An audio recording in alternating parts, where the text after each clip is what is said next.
বন্ধুরা, আজকে তোমাদের আরেকটা ভূতের সত্য ঘটনা শোনাবো। সত্য মানে একদম সত্য ঘটনা। কারণ কি বলো তো, এটা আমাদের সঙ্গেই ঘটেছে। আগের দিন একটা বলেছি আমার বাবাকে নিয়ে, আজকে বলবো আমার মাকে নিয়ে। ঠিক আছে বন্ধুরা? যদি তোমাদের আমার এই ভূতের কাহিনীটা শুনে ভালো লাগে বন্ধুরা, একটু লাইক, কমেন্ট, সাবস্ক্রাইব করে দিও। ঠিক আছে বন্ধুরা? পাশে থেকো তোমরা। তোমাদের ভালোবাসায় আমি এই জায়গাটায় আসতে পারছি, এবং তোমাদের ভালোবাসায় আমি আরেকটু ওপরে উঠতে পারবো বন্ধুরা। তাই তোমাদের বলছি এক ভূতের কাহিনী শোনো। একদিন আমি তখন ক্লাস 5 বা 6-এ পড়ি, হয়তো 6-এ পড়ি। তোমাদের প্রথম বলেছিলাম না আমাদের খুব খুবই গ্রামে বাড়ি বন্ধুরা। এবার ওখানটায় জানো তো কি আম বাগান আছে। এবার আম বাগান রয়েছে, তখন আমাদের মাটির দেওয়াল ছিল, বুঝেছো? এবার সেই মাটির দেওয়াল ছিল। তারপরে আমাদের বাড়িতে লজিনে মাস্টার থাকতো, মানে বাংলাদেশ থেকে মাস্টার এসে আমাদের বাড়িতে লজিনে থেকেছে। এবার যেহেতু আমরা 5 ভাই বোন, বাবা 5 ভাই বোনকে কোথায় মাস্টার দেবে, তার জন্য কি করেছে বাবা, মাস্টার বাড়িতে রেখে দিয়েছে। তাই এবার একদিন কি হলো, হঠাৎ করে আমার মা সন্ধ্যের সময়ও রান্না করতো, কখনো দুপুরও রান্না করতো, কখনো 3 বেলায় রান্না করতো, বুঝেছো? তারপরে একদিন হঠাৎ করে আমার মা রান্না করে, এবার আমার মাকে আর সন্ধ্যে তখন 7টা সাড়ে 7টা বাজে, মাকে আর খুঁজে পায়। মাকে মানে আমরা পড়াশোনা করছি 5 ভাই বোন। এবারে হঠাৎ করে আমার একটা পিসি আছে, বুঝেছো বন্ধুরা? এবার হঠাৎ করে আমার পিসি এসে আমার মাকে ডাকছে। ও বউ, আগের দিনের লোকেরা বুঝতে পেরেছে তো, বৌমা বউ বলেই ডাকতো। এবার ও বউ বলে আমার মাকে ডাকছে আমার পিসি।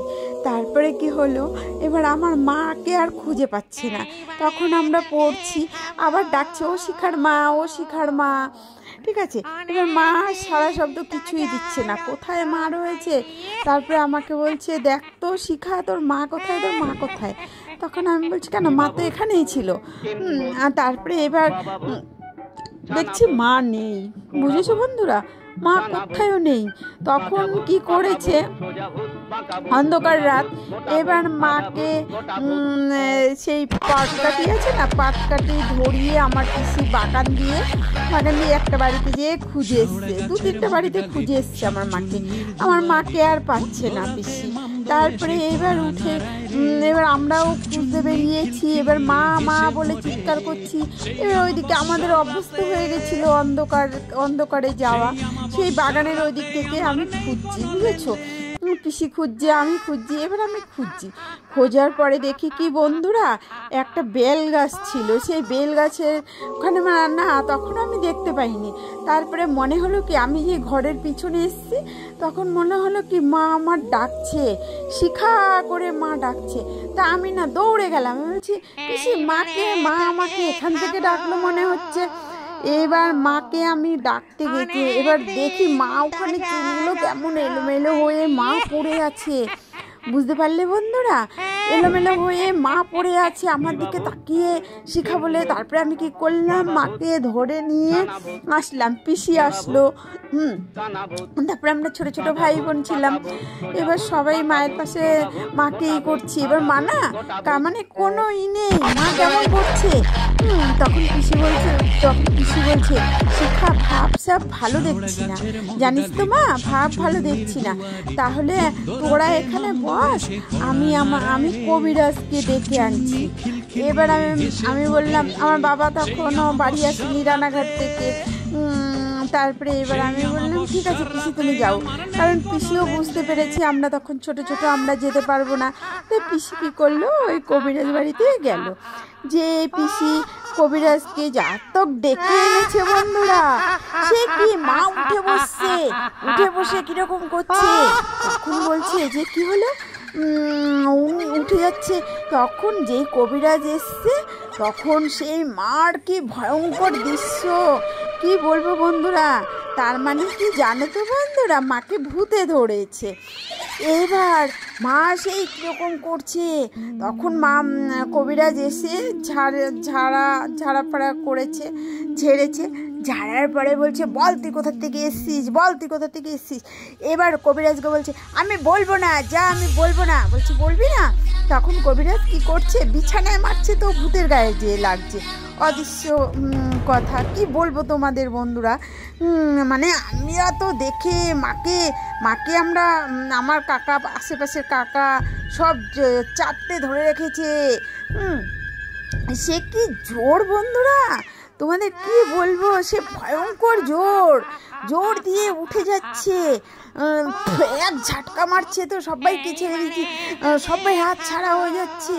মা এরকম করছে। তখন বলছে যে, দাঁড়া, তুই এখানে চুপচাপ বস। বলছে, বসবো না। তখন তো ওই তান্ত্রিক কবিরাজ বিছানার উপরে মারছে, বুঝেছো বন্ধুরা। এবার বিছানার উপরে যাহাতক মারছে আর মায়ের গায়ে লাগছে। মা তখন করে উঠছে। তখন বলছে, বল তুই কোথা থেকে এসছিস। তখন বলছে যে, ওই হোড়ার, আমাদের ওখানে একটা বাগান ছিল, বুঝেছো, ওটাকে বলে হোড়ার বাগান। বলছে, ওই হোড়ার বাগান থেকে এসছি। বল তুই কোথায় থাকিস বল। বলছে, ওখানে একটা তাল গাছ আছে, আমি তাল গাছ থেকে এসছি। তাহলে তুই একে ধরেছিস কেন? বলছে, ধরবো না, আমার সামনে পড়েছে, আমি ধরেছি। আমি যাচ্ছিলাম, আমার সামনে পড়ে গেছে, আমি ধরে ফেলেছি। তা বলছে, ঠিক আছে, তুই একে ছাড়বি? বলছে, না, আমি এর কাছ থেকে যাবো না, আমি কিছুতেই যাবো না। এই কথা বলে বন্ধুরা বলছে, আর তো আমরা মানে ভয়ে মা তখন আমরা ছোট যেহেতু, এবার আমরা 5 ভাই বোন, এবার মা বলে চেঁচাচ্ছি, বুঝেছো বন্ধুরা। তারপরে দেখছি যে না, মা কীরকম করছে। তখন আবার মারধর করছে ওই তান্ত্রিক। তখন উনি উঠে বসেছে, মা আমার উঠে বসেছে। বসার পরে বলছে যে, বল তুই এখান থেকে কি যাবি, নাহলে তো তোকে কিন্তু এবার পুড়িয়ে দেবো, এই করবো সেই করবো। মানে তান্ত্রিকরা যা বলে, বুঝেছো, অনেক কথা বলেছে। তোমাদের শর্টেই বললাম বন্ধুরা, বেশিক্ষণ বলবো না, বলতে গেলে বন্ধুরা অনেক বড় হয়ে যাচ্ছে, তাই আমি তোমাদের শর্টেই বলছি। ঠিক আছে বন্ধুরা। তারপরে দেখো, এবার কিছুতেই যাবে না বলছে। তখন রাজি হলো, যখন মার খাচ্ছে, খেতে তখন রাজি হয়ে বলছে, হ্যাঁ ঠিক আছে, আমি যাচ্ছি। তো বলছে, তুই যে যাবি, তাহলে আমি বুঝবো কি করে? তোকে এখান থেকে জুতো আর ঝাঁটা মুখে নিয়ে তোকে যেতে হবে। বলছে, যাবি তো? বলছে, না, আমি নেবো না। মানে সে কি আওয়াজ, ভয়ঙ্কর আওয়াজ। বলছে, না, আমি নেবো না। তখন বলছে, তোকে নিতেই হবে। তারপরে সেই মুখে ঝাঁটা আর জুতো নিয়ে মা এমন দৌড় মেরেছে, দৌড় যেয়েই কিছুটা যেয়ে পড়ে গেছে, মানে ভূতটা চলে গেছে, মা পড়ে গেছে। মার কোনো জ্ঞান নেই, মা পড়ে গেছে। তারপরে মাকে নিয়ে আসলাম, নিয়ে এসে মায়ের তো কিছুই মনে নেই। মা বলছে, কি হয়েছে রে মা আমার? আমি বলছি, কিছু হয়নি, তুমি এরকম। বলছে, না, হতেই পারে না, আমার কোনো কিছুই মনে নেই। বুঝতে পেরেছো বন্ধুরা? তো বন্ধুরা, আমার গল্পটা অনেক বড় হয়ে যাচ্ছে, তো এখানেই শেষ করে দিচ্ছি বন্ধুরা। তোমরা দয়া করে একটু লাইক কমেন্ট করো। তোমরা লাইক কমেন্ট করলে আমার আরও গল্প তোমাদের কাছে দিতে ভালো লাগবে বন্ধুরা। Tata, bye bye.